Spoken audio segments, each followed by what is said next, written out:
할렐루야, 주 예수님 은혜 안에서 평안하셨습니까? 계속해서요, 우리 민족의 역사, 그리고 성경과 우리 민족의 역사를 일반 은총 속에서 성령님께서 주도하신 역사라는 것을 말씀을 드리고 있는데요.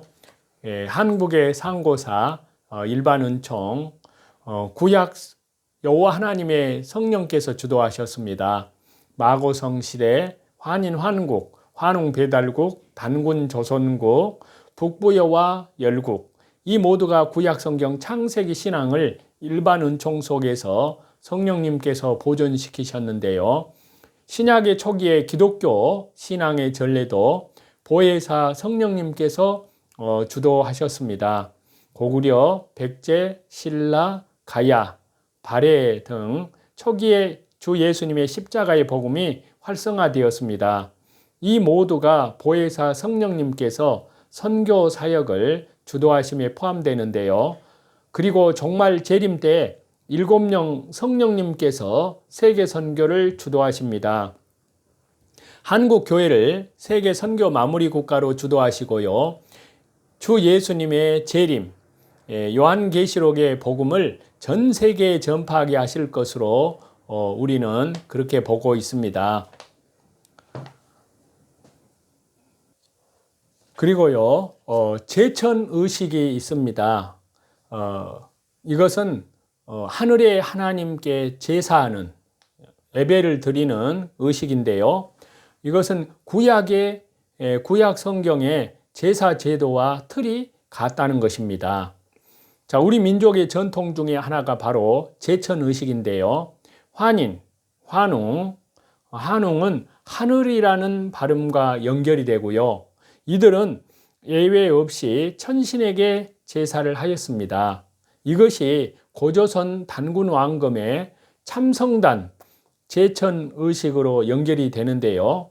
그리고 이후에 세워진 북부여의 영고, 또 고구려의 동맹이나 예의 무천, 그리고 삼한의 기풍제와 추수감사제 등도요, 제천의식입니다. 다 하늘에 제사하는 것인데요. 이들 제천의식은요,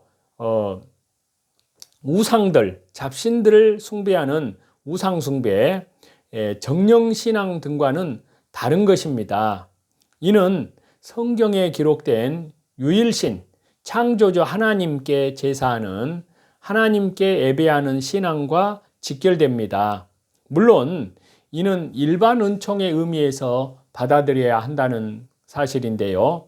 그렇지만요, 수천 년이 넘는 역사 가운데서 불교나 유교의 유입,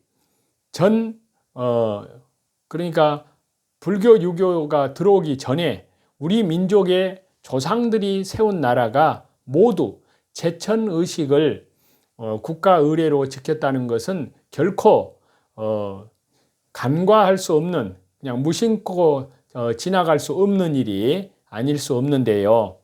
모두 창세기, 구약성경 창세기의 노아의 아들들 중에 셈이 하나님을 찬양하는 축복을 받는 것과 긴밀한 연관을 지닌다 할 수 있는데요.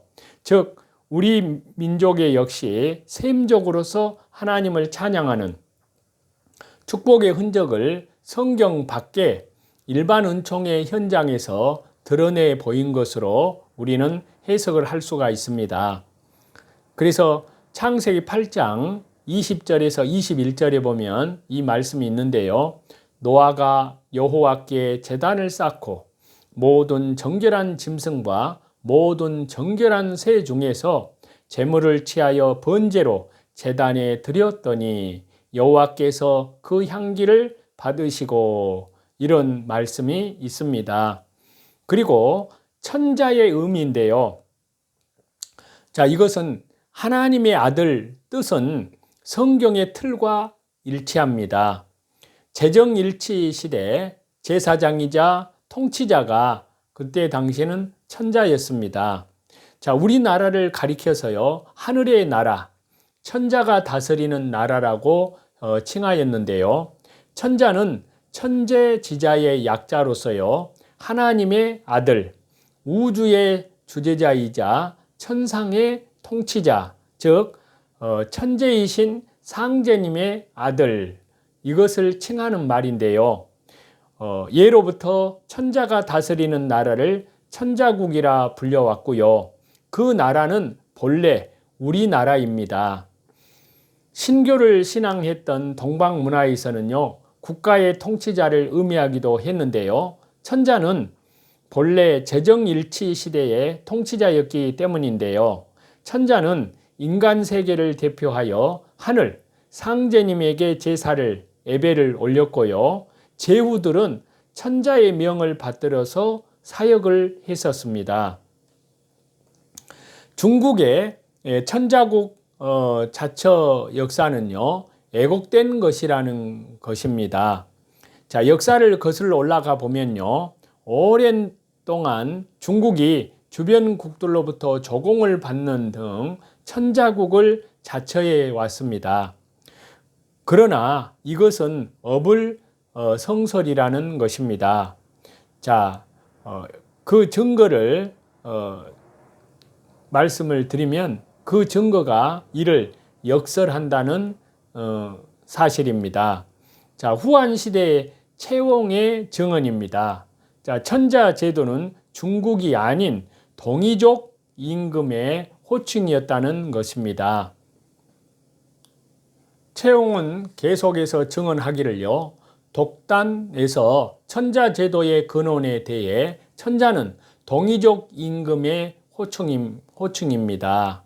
하늘을 아버지, 땅을 어머니로 섬기는 까닭에 하늘의 아들이라고 한다고 하여서 천자 제도가 동방족 문화로부터 시작되었음을 밝혔습니다. 또 순임금의 행적에 대한 서경의 기록인데요. 자, 보위에 오를 때 동방임금을 아련을 하게 됩니다. 육아에서요, 가장 이상적인 성군으로 칭송해온 순임금은요, 보위에 오를 때 태산에 올라 상제님께 천제를 올리고요, 동방의 천자를 찾아가서 조군하는 예를 올렸다고 하는데요. 이 내용이 서경에 기록되어 있습니다. 거기 내용에 보면요, 동순망절, 사군동후, 동쪽으로 순행하여 산천에 제를 지내고 마침내 동방의 임금을 아련하였습니다. 라는 내용입니다. 자, 이 표현 중에요, 근이란 것은요, 제후가 천자를 뵙는다는 뜻으로요, 하현상, 즉 아랫사람이 윗사람을 찾아뵙는 것을 말하는데요. 이때 순임금이 아련한 동방의 천자는 누구일까요? 바로 고조선의 단군 왕검입니다. 이러한 사실은 순이 단군조의 제후였음을 입증해 주는데요. 천자 사상이 중국의 것인 양 왜곡되는 과정이 있었습니다. 중국이 요순 시대에 건너간 금간옥첩을 도용함으로 이루어지게 되는데요. 자, 그러면 어떻게 중국의 왕들이 천자임을 자처하고 중국이 천자의 나라로 둔갑하였을까요? 이는 고조선과 요순 시대로 거슬러 올라가는데요. 고조선 초기, 당시의 중국은 여임금 말년부터요, 순임금 때까지 9년 동안 홍수로 인해서 양자강 등이 범람하여 위기에 빠졌습니다. 이때 그들을 구원해 준 분이 고조선의 천자 단군이었습니다. 고조선의 단군 왕검께서 맏아들 부르 태자, 그러니까 이세의 단군이죠, 그를 보내어서 순왕조의 관리였던 우에게 산을 다스리고 물을 다스리는 비결인 오행 치수법이 담긴 금간옥첩을 전수해 준 것인데요. 우는 이를 바탕으로 치산치수에 성공을 하였고요. 그 공덕으로 민심을 얻어서 하나라를 건국하였습니다. 그런데 중요한 것은요, 금관옥첩이 치수의 요결일 뿐만이 아니라 나라를 다스리는 천자의 도와 동방 고조선의 정치제도, 문화가 수록된 국가 경영 지침서라는 점입니다. 여기에 나라를 다스리는 9가지 큰 법도 홍범 구주의 내용도요 실려 있었는데요. 홍범 구주의 5번째가 황극사상입니다. 바로 이 황극으로부터 천자사상이 나왔는데요. 즉 천자제도의 깃틀, 동양 문화의 근본 정신이 담겨있는 금관옥첩이 전해짐으로써요, 고조선의 천자 문화가 본격적으로 중국으로 흘러 들어가는 것입니다. 이후에 진시황에 이르러 천자국을 자처하면서요, 스스로 시황이라고 칭하였습니다. 고대 중국을 천자국으로 묘사하는 것은요, 모두 한대 이후에 중국 사가들에 의한 조작이며 바로 윤색이었다는 사실입니다. 그래서 하나님의 은혜 가운데에서 우리 한국의 고대사 성경이 나타난 것을 말씀을 드리고요. 이어서 지금 시대 요한계시록에서 말씀하시는 강제되는 이제 짐승의 표에 대한 말씀을 좀 드리고자 합니다. 자, 4차 산업혁명 시대, 스마트 정부 시대, 디지털 정부 시대, 짐승 정부 시대, 세계 정부 시대, 뉴 월드 워더, 뉴 에이지 시대 등 모두 하나로 연결되는 새로운 시대에 새로운 정부가 만들어지고 들어서는 그러한 용어들이잖아요. 이제 우리 인류는 4차 산업혁명의 중심부로 들어섰습니다. 4차 산업혁명 시대에 들어서면서요, 많은 것들이 이루어졌는데요. 유전자 가히, 인공지능 인간, 그리고 유전자 인간, 브레인 칩, 디지털 칩, BCI 기술, 스타링크 X, 5G, 가상화폐, CBDC, 메타버스, 가상 및 증강현실, 그리고 혼합현실, 장기복제, 스마트 웨어러블, 스마트 환경, 스마트 시티, 초연결, 초지식, 초융합 등등 감히 인간이 상상하기 어려울 정도의 눈부신 발전을 이루었는데요. 그런데 이러한 일이 불과 10년 남짓에 불과합니다. 이 모든 것이 모두 디지털 시대의 디지털 혁명의 결과라고 할 수 있는데요. 그래서 클라우스 슈바베라는 사람이 4차 산업혁명의 정의를 생물학적, 물리적, 디지털의 결합이라고 말했다는 것을 새삼스럽게 깨닫게 됩니다. 모든 것이 디지털로 연결되고요, 디지털로 움직이는 세상이 되기 때문인데요. 그래서 성경은 여기에 대해서 요한계시록 13장 16절에서 18절 사이에 말씀을 하고 있습니다. 그 성경에는요, 인간 모두에게 강제적으로 짐승의 표가 이식되는 그러한 장면을 지금부터 1900년 전에 미리서 성령님의 감동으로 사도 요한을 통해서 기록을 하고 있는데요. 사도 요한이 이러한 디지털 시대를 본 것이라고 할 수 있습니다. 자, 전반부에서 지난번 강의 때 약간 언급을 했듯이 성경은 디지털 시대에 대한 암시를 주는 몇 가지 내용이 있다고 말씀을 드렸습니다. 즉, 소문, 지식의 급증, 교통의 발전, 짐승의 표에 대한 내용들이라고 말씀을 드렸는데요. 모두 디지털 시대와 밀접하게 관련되어 있는 그러한 내용이라고 할 수 있습니다. 먼저 요한계시록 13장 16절에서 18절 말씀을 보시겠습니다. 자, 저가 모든 자고 작은 자나 큰 자나 부자나 빈궁한 자나 자유한 자나 종들로 그 오른손이나 이마에 표를 받게 하고 누구든지 이 표를 가진 자 외에는 매매를 못하게 하니 이 표는 곧 짐승의 이름이나 그 이름의 수라. 지혜가 여기 있으니 총명 있는 자는 그 짐승의 수를 세어보라. 그 수는 사람의 수니 666이니라. 전반기 환란과 후반기 환란의 극적인 전환점은요, 짐승의 표에 대한 강제 여부로 판가름이 납니다. 평화를 외치며 등장했던 적그리스도는 어느 정도 성공한 듯한 그런 시대를 가져오지만요, 이 또한 하나님의 심판의 한 부분이었음을 알지 못하고 자신의 유용을 적그리스도는 과시하려고 할 것입니다. 이어서 진행되는 전쟁, 기근, 전염병, 그리고 천체와 지구 등의 계속적인 심판 아래 평화 조약은 파괴되고요.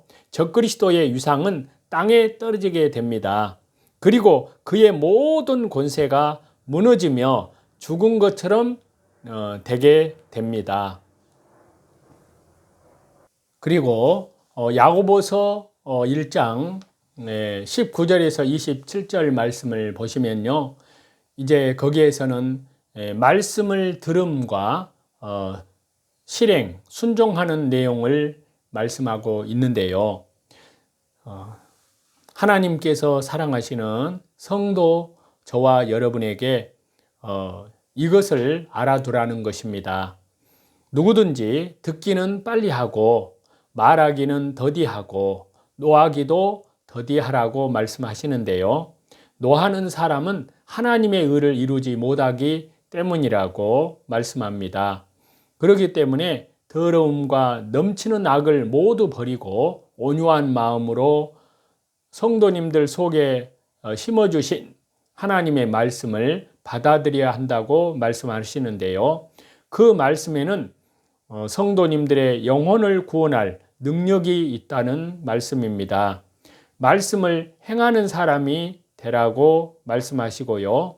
그저 듣기만 하여서 자신을 속이는 사람이 되지 말라고 이 야고보서 본문은 말씀을 하고 있는데요.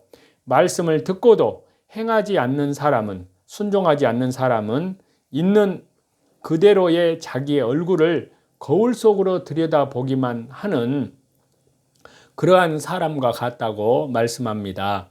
이러한 사람은 자기의 모습을 보고 떠나가서 그것이 어떠한지를 곧 잊어버리는 사람이라고 말씀합니다. 그러나 완전한 율법, 곧 자유를 주는 율법을 잘 살피고 끊임없이 그대로 말씀대로 사는 사람은 율법을 듣고서 잊어버리는 사람이 아니라 그것을 실행하는 사람이라고 말씀하십니다. 이러한 사람은 그 사람이 행하는 일에 하나님의 축복을 받을 것이라는 말씀을 하고 있습니다. 누가 스스로 경건하다고 생각하면서도 혀를 통제하지 않고 자기의 마음을 속이면 이 사람의 신앙은 헛것이라고 말씀을 합니다. 하나님 아버지께서 보시기에 깨끗하고 흠이 없는 경건은요, 고난을 겪고 있는 고아들과 가부들을 돌보아 주며 자기를 지켜서 세속에 물들지 않게 하는 것이라고 본문은 말씀을 하고 있습니다. 누구든지 듣기는 빨리 하고 노하기를 더디하여야 하는데요. 말씀에는 영혼을 구원하는 능력이 있기 때문에 온유한 마음으로 말씀을 받아들여야 한다고 말씀을 하시는데요. 하나님의 말씀을 듣고 그대로 실행하는 사람, 순종하는 사람이 복을 받는다고 말씀하십니다. 스스로 경건하다고 생각하면서 혀를 통제하지 않고 자기의 마음을 속이는 사람의 신앙은 헛된 것이라고 말씀하십니다. 고아와 가부들을 돌보아 주며 세속에 물들지 않게 자기를 지켜야 될 것을 우리에게 하나님께서는 주문하시는데요. 경건한 삶에는 두 단계가 있다는 말씀입니다. 우선 하나님의 말씀을 잘 들어야 되고요. 다음으로 말씀을 순종해야 한다는 말씀인데요. 하나님 말씀에 거의 관심을 두지 않는 성도들이 있는가 하면은요, 성경을 많이 읽고 공부도 많이 하지만 배운 대로 살지 않는 성도들도 많다는 사실입니다. 우리는 먼저 혀부터 잘 통제해야 한다는 사실을 기억하고요. 그리고 내 주변에 힘겹게 살아가는 사람들과 함께 하면서 주님의 사랑을 전해야 하는데요. 믿지 않는 사람들과 똑같이 생각하며 믿지 않는 사람들과 똑같이 행동을 해서는 안 된다는 생각을 해봅니다. 저와 여러분이 가정과 교회 안에서 또 일터, 사업의 현장에서, 직장에서 또 학교에서 하는 말 가운데 고쳐야 되는 것이 무엇인지, 또 하나님 앞에서 돌아봐야 될 것이 무엇인지 한번 또 깊이 생각을 해봅니다. 하나님의 은혜 가운데에서 오늘 또 말씀 중심으로, 기도 중심으로, 예배 중심으로, 또한 삶의 현장에서 신실한 믿음으로, 그리고 밖으로는 이뤄진 영혼들에게 하나님 나라의 생명의 복음을 전하는 신실한 전도자로서 살아가시는 저와 여러분이 다 되시기를 우리 주 예수 그리스도 이름으로 간절히 축원합니다. 찬송 드리시겠습니다. 비아나들이여 어서 가소 어둠을 물리치고 주의 진리 모르는 백성에게 복음의 빛 비춰라 빛의 서져 드리고 복음의 빛 비춰라 새로운 밤 밝게 비춰라 빛의 사자들이여 선사이하여 힘을 내라 주 함께 하시겠네 주의 넓은 사랑을 전파하며 복음의 빛 비춰라 빛의 사자 드리고 복음의 빛 비춰라 새로운 밤 밝게 비춰라 빛의 사자들이여 모든 존귀와 영광과 감사와 찬송을 우리 성삼위 하나님께만 돌립니다. 오늘 하루도 믿음으로 우리 주 예수 그리스도의 이름으로 모든 선한 싸움에서 승리하시는 저와 여러분이 다 되시기를 우리 주 예수 그리스도 이름으로 간절히 축원합니다. 감사합니다. 내일 또 뵙겠습니다.